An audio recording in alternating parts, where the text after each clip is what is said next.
चंपा की कहानियाँ। नवरंगपुर गांव में रहने वाला एक सीधा सादा लड़का था, हरीश।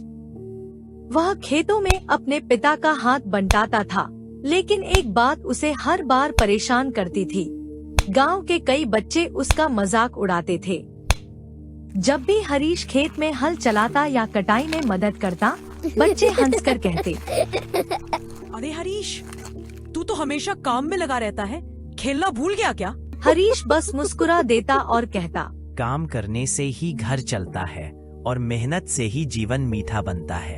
एक दिन गांव में बड़ी समस्या आ गई। कई दिनों से बारिश नहीं हुई थी और गांव की फसल सूखने के कगार पर थी। किसानों के चेहरों पर चिंता साफ दिख रही थी।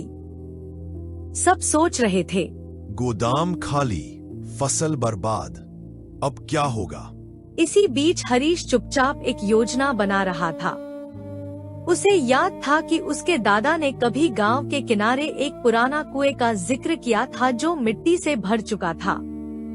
हरीश ने सोचा, अगर इस कुएं को साफ कर लिया जाए तो पानी मिल सकता है।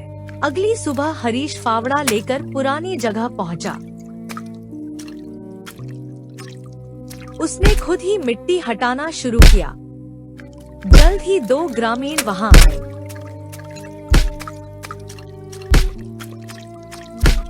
एक ने कहा, अरे यह तो बड़ा कठिन काम है, अकेले कैसे कर पाओगे? हरीश ने थकते हुए बोला। अगर शुरुआत कोई ना करे तो काम पूरा कैसे होगा? वे लोग भी काम पर लग गए। बच्चों ने भी सोचा, हरीश हमारे साथ खेल नहीं पाता क्योंकि वह हमेशा काम में लगा रहता है, पर आज वही गांव की मदद कर रहा है। सबने मिलकर घंटों मेहनत की। अगले दिन आखिरकार कुएं में साफ पानी दिखाई दिया। पूरा गांव खुशी से झूम उठा।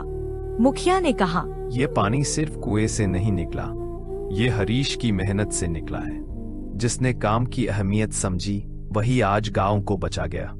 बच्चे जिसके मजाक उड़ाते थे, अब उसकी तारीफ कर रहे थे। हरीश भैया, अब हमें समझ आया कि मेहनत कितनी जरूरी है।